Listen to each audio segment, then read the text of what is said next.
Se refiere a la excesiva o inadecuada respuesta inmunitaria frente a los antígenos ambientales. Estos habitualmente no son patógenos y causan una inflamación tisular y un mal funcionamiento orgánico. La hipersensibilidad tipo 1 es una reacción alérgica provocada por la reexposición a un tipo específico de antígeno o bueno, de un alergeno. Este se produce dentro de los 15 minutos desde la interacción del antígeno con la inmunoglobulina E ya preformada en personas previamente sensibilizadas a este antígeno en especial. Esta exposición puede haber sido por ingestión, inyección o por contacto directo. La diferencia entre una respuesta inmunitaria normal y una de hipersensibilidad de tipo 1 es que las células plasmáticas secretan la inmunoglobulina E de una forma descontrolada, superando ampliamente las 100 unidades establecidas como el conteo top, por así decirse, de este tipo de inmunoglobulina. Esta clase de anticuerpos se unen a los receptores por la porción constante, la FC del anticuerpo sobre la superficie de los mastocitos tisulares y los basófilos circulantes. Al cubrirse estas células con inmunoglobulina E, son sensibilizadas al momento de la aparición inicial del alergeno. Con varias exposiciones al mismo alergeno provoca que las inmunoglobulinas E se entrecrucen en la superficie celular de las células sensitizadas, resultando en una desgranulación y secreción de mediadores. Este tipo de reacción puede ser localizada o sistémica. Los síntomas pueden variar desde una irritación leve hasta la muerte súbita por anafilaxia. El tratamiento generalmente involucra el uso de epinefrina o antihistamínico. Un alergeno viene a ser un agente o sustancia extraña que cuando ingresa a un organismo lo deja en una situación vulnerable al desarrollo de los fenómenos o ciertos procesos vinculados a una alergia. La alergia, por su parte, engloba un conjunto de sucesos eruptivos, nerviosos y o respiratorios que afectan a un ser. Por lo tanto, los alergenos generan una reacción en los individuos que tienen cierto grado de susceptibilidad a ellos. Lo que provoca un alergeno es una desestabilización en la homeostasis, ya que el organismo libera diferentes sustancias como reacción, y es así como aparecen los síntomas que caracterizan a esta alergia. Etapa sensible. Los animales comúnmente están expuestos a grandes cantidades de antígenos en su medio ambiente. Los animales que responden de manera exagerada, produciendo grandes cantidades de IgE, se le denominan atópicos. Las dos partes en las que se separa la etapa sensible son la producción de IgE y la unión a los receptores. Producción de IgE. Normalmente este anticuerpo se encuentra en concentraciones bajas en la sangre. Sin embargo, en animales atópicos se encuentra en concentraciones más elevadas. Su principal función es protectora inmunitaria y es la de erradicar parásitos. Eso se inicia cuando un alergeno hace contacto con nuestro cuerpo.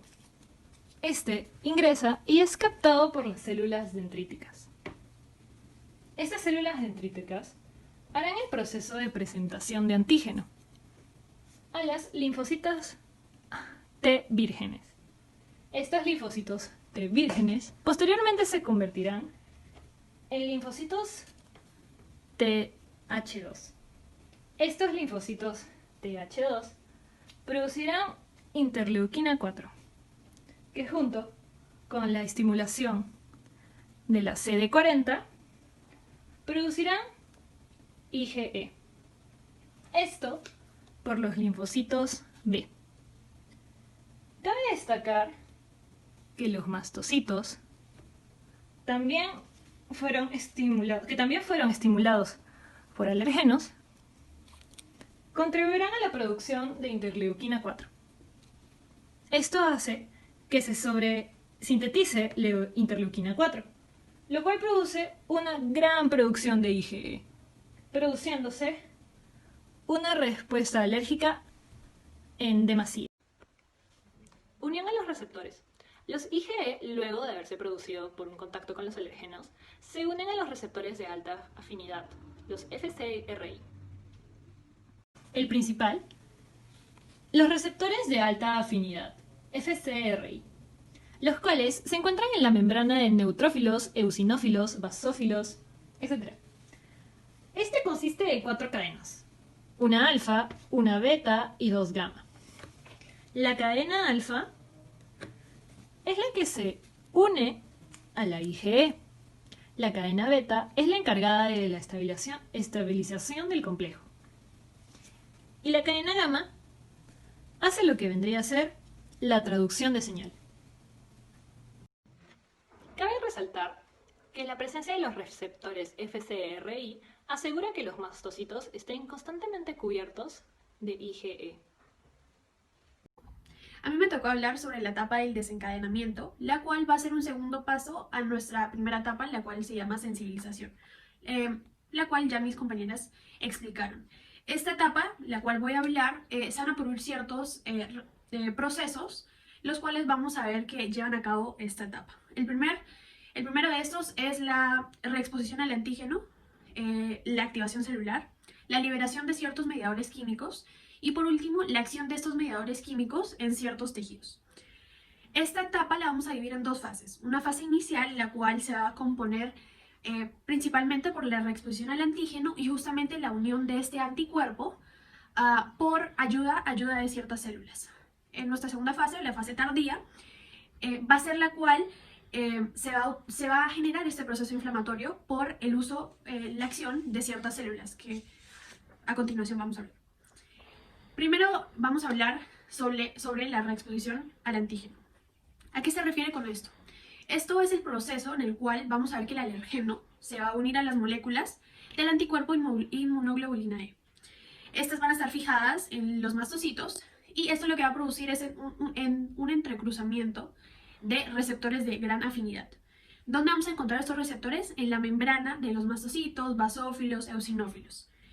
Todo este entrecruzamiento de estos receptores van a generar para un posterior activación, para la activación celular. Nuestro proceso de activación celular vamos a encontrar ciertas células muy importantes para todo este proceso de hipersensibilidad. Como ya expliqué, hay una célula muy importante que es el mastocito. Estas van a ser muy importantes justamente porque se van a encontrar en las vías de entrada de estos alergenos. Puede ser justamente en la piel, en los epitelios, en los tractos, y estas se van a encargar de alertar a todo el sistema inmune sobre este invasor.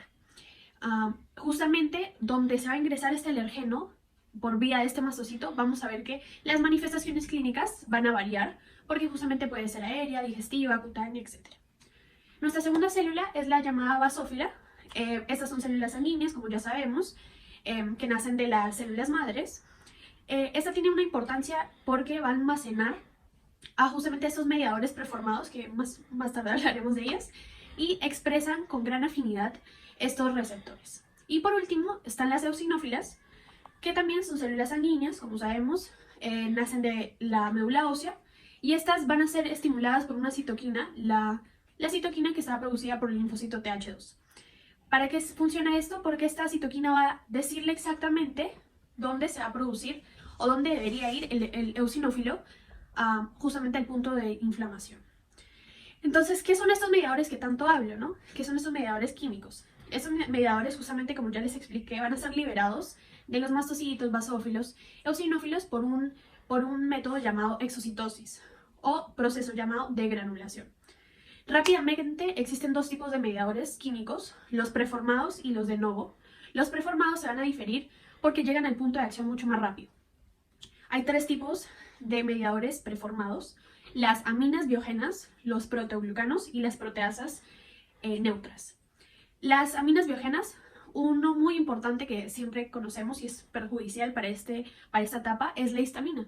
Es la principal amino vasoactiva humana. Entonces esta va a ser muy importante porque va a iniciar procesos como el aumento de la permeabilidad vascular, la vasodilatación, el aumento del peristalsis, etc. Los proteoglucanos son muy importantes justamente en el control del almacenamiento de estos gránulos citoplasmáticos. Justamente va a ser muy importante en la cinética de esta hipersensibilidad inmediata. Y por último, las proteasas neutras, que va a ser el componente mayor proteico justamente en estos gránulos citoplasmáticos. Y los mediadores de novo pueden ser los lípidos, son de tipo lipídicos, o las citoquinas. Los lipídicos van a tener dos vías, la vía lipoxigenasa y la ciclooxigenasa, que van a ser muy importantes justamente en la vasodilatación, la patogenia del asma, etc. Y por último, como ya conocemos, son las citoquinas, que son muy importantes justamente para aumentar este proceso inflamatorio. Y a continuación, vamos a ver unos gráficos explicando un poquito más a paso con dibujos sobre justamente todo este proceso de desencadenamiento y un poco sobre algunos ejemplos o casos en el caso o en la fase tardía, cómo es que se debería medicar o cómo es que se combate a comparación de una fase inicial. Muchas gracias. Ok, en base a nuestra teoría ya previamente explicada sobre la etapa de desencadenamiento, vamos a ver un poco gráficos explicando cada paso. Entonces, nuestro primer paso, como sabemos, es la reexposición al antígeno. Entonces, como vemos en la imagen, vamos a encontrar que nuevamente nuestro alergeno va a estar insertándose en alguna de nuestras vías, que pueden ser cutáneas, digestivas, por los tractos, etcétera, como ya previamente habíamos explicado. Y la importancia de este mastocito es que va a ser el que va a reconocer y agarrar a este alergeno por segunda vez. Por eso es que se le dice la reexposición a un antígeno. Entonces, lo que ocurre después de esto, vamos a ver la acción de un mediador preformador llamado histamina. Entonces, esta histamina va a ser liberada por justamente nuestros mastocitos, ¿no? Ellos van a aceptar y reconocer a este alergeno por segunda vez y su respuesta inmediata e inicial va a ser justamente la exposición de esta histamina.